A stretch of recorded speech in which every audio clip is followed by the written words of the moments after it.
ቤተሰቦች እንዴት ናችሁ? ከእግዚአብሔር ይመስገን ሰላም ነው። ያላችሁበት ቦታ ሁሉ ሰላም ድረስ። ዛሬ አጭር ሀሳብ ነው ያለኝ እና ራሳችሁን ሆኑ በሚለው ትንሽ አስተያየት ልሰጥ ያሰብኩት። ብዙ ሰዎች ሳያቸው በቃ በጣም አእምሯቸው እየተጎዳ ነው። በሰው እንደ ከሌ ካልሆንኩ እኔ ምን አለኝ ከሌ ይሄን አለው እያሉ በጣም የበታችነት ስሜት እየተሰማቸው ያሉ ብዙ እህቶቻችን ወንድሞቻችን አሉ ማለት ነው። እና በቃ ራሳችሁ መሆን አለባችሁ። ከሰው አትወዳደሩ። እንደ ከሌ ካልሆንኩ እንደ ከሌ ከሌለኝ እንደ ከሌ ካልሰራሁ አትበሉ። የራሳችሁን ብቻ ማንነት ይዛችሁ ራሳችሁን ብቻ መሆን አለባችሁ ማለት ነው። ምክንያቱም ሁላችንም እግዚአብሔር የሰጠን ተሰጥኦ እና እድል ለሁላችንም እድል ሰጥቶናል። ግን ተሰጥኦ ደግሞ የተለያየ ነው የሰጠን ማለት ነው። የሁላችንም እድል ቢሰጠንም የተለያየ ተሰጥኦ የተለያየ ችሎታ ነው የሰጠን እና እኔ ጋር ያለው ችሎታ እዛች ልጅ ጋር ላይኖር ይችላል ማለት ነው።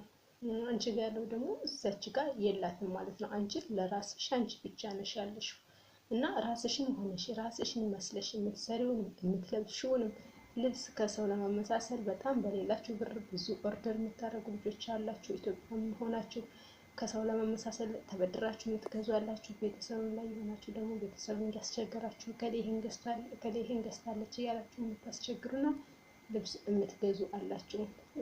ቤታችሁ ውስጥም ደግሞ በጣም የበታችነት ስሜት ከሌ ጋር ይሄ ያላት እኔ ጋር ግን ምንም የለኝም እያላችሁ ራሳችሁን ዝቅ አታድርጉ። ምክንያቱም አንቺ ነሽ። ከአንቺ በታች ያሉትን ማየት ነው ያለብሽ፣ ወይ ደግሞ ከአንተ በታች ያሉትን ነው ማየት ያለብክ። ያው ለወንድም ለሴትም ነው ምክሬ ማለት ነው፣ ለማንኛውም ሰው። ምክንያቱም በወንዶችም ይሄ ነገር ተጠቂ ናቸው።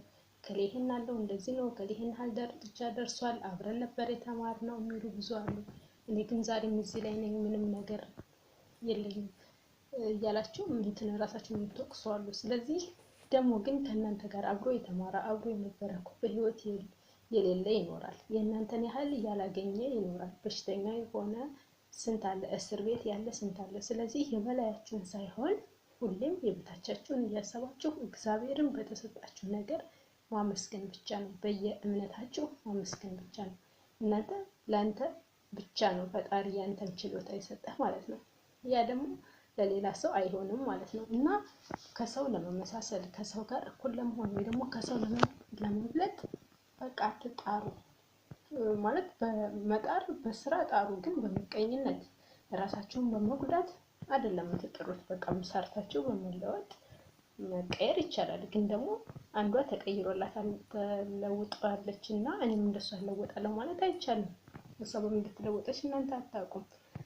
ያ ደግሞ እዚህ ሶሻል ሚዲያ ላይ አምረው ተውበው በሜካፕ በምናምን ራሳቸውን አድርገው ሲወጡ አትሸወዱ። ውስጣቸው ደስተኛ አይደለም። ከላይ ብቻ ቢለብሱ ቢዘንጡ የውስጣቸውን ደስታ ፈጣሪ ነው የሚያውቀው።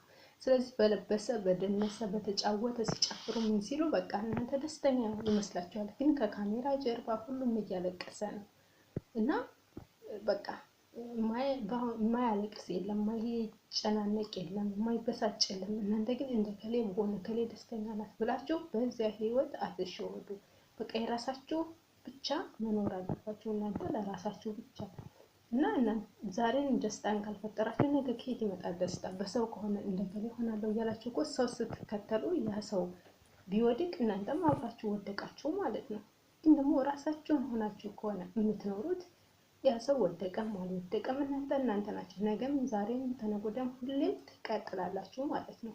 እና ስለዚህ ሰውን ተደግፋችሁ እንደ ከሌ ካለበሱ እንደ ከሌ ካልተዝናናው እንደሷ ፈታ ካላልኩ ሂውማን ሄር ካልገዛው ብራንድ ጫማ ካላደረገው ብራንድ ልብስ ካልለበሱ ብላችሁ ራሳችሁን አትጨናነቁ። በሌላችሁ ነገር ባላችሁ ነገር ብቻ ነው እናንተ ውጤታማ መሆን ያለባችሁ ማለት ነው።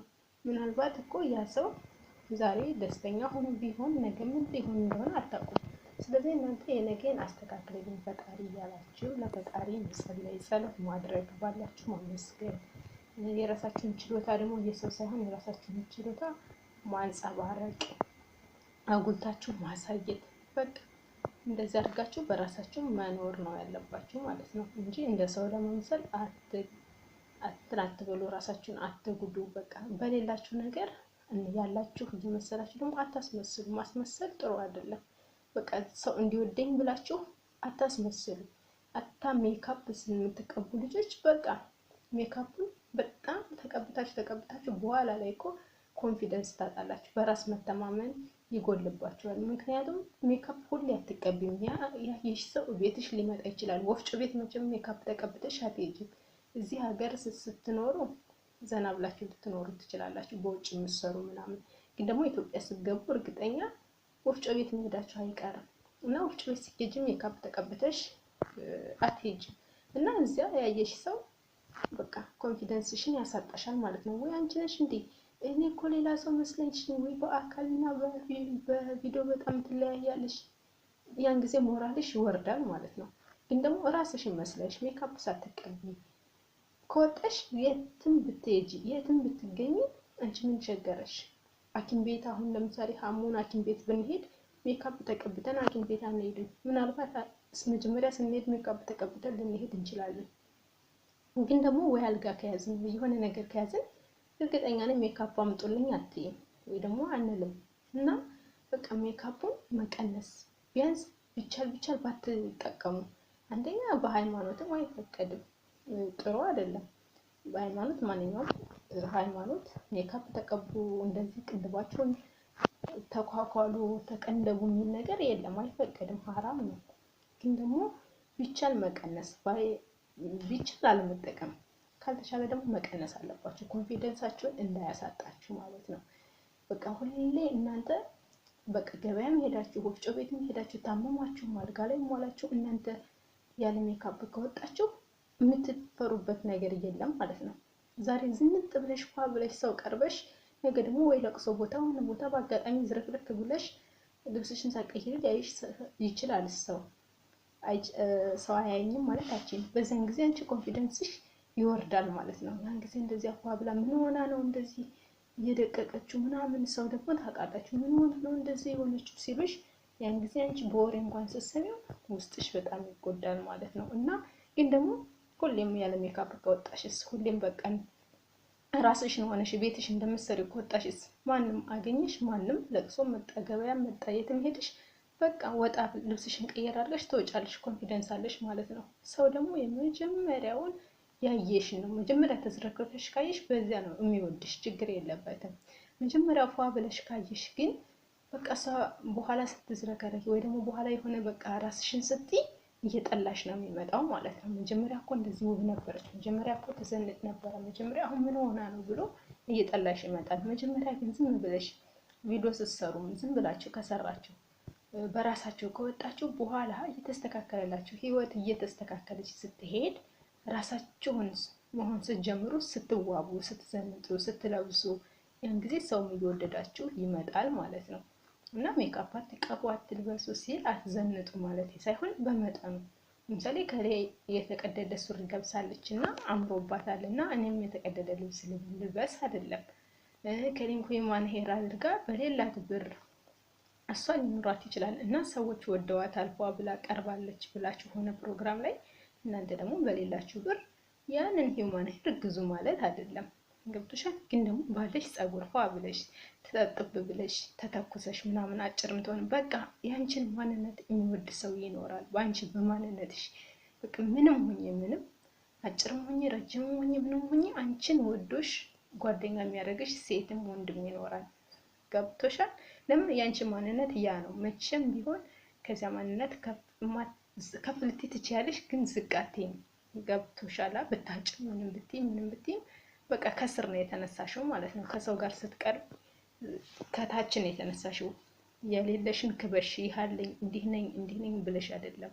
ሁለተኛ ደግሞ ሰው ስትተዋወቁ ጓደኛም ይሁን ማንም ይሁን ሴትም ትሁን ወንድ ስትተዋወቁ ይሃለኝ ብላችሁ በሀብታችሁ ወይ ደግሞ ባላችሁ ነገር ሰውን ለመቅረብ አትሞክሩ። ገብቷችኋል?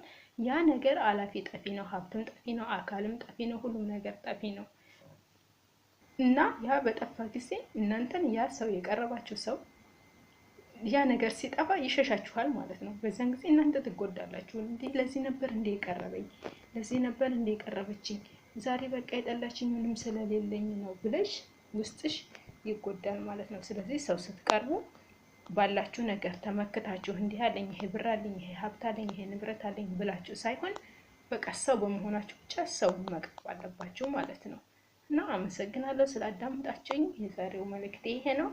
ሼር፣ ላይክ፣ ሰብስክራይብ አድርጉኝ። ሀሳብ አስተያየት ካላችሁ ደግሞ በኮሜንት አስቀምጡልኝ። ምናልባት አስተያየት ይሄ ነገር ስህተት ነው፣ ይሄ ነገር ደግሞ አሪፍ ነው ብላችሁ የምትሰጡት ኮሜንት ካለ እኔም እመልሳለሁ። በኮሜንት ሴክሽኑ ላይ አስቀምጡልኝ። አመሰግናለሁ። ላይክ፣ ሼር፣ ሰብስክራይብ ማድረጉን እንዳትረሱ።